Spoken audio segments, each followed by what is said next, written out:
Weather Service has issued severe thunderstorm watch number 312, effective until 3 a.m. Central Daylight Time Monday. This watch includes the following counties in Oklahoma: Kingfisher, Lincoln, Logan, and Payne. Remember, a severe thunderstorm watch means that conditions are favorable for the development of severe weather, including large hail and damaging winds, in and close to the watch area.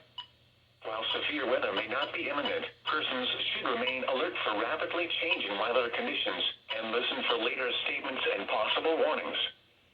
Stay tuned to NOAA Weather Radio, commercial radio and television outlets, or internet sources for the latest severe weather information.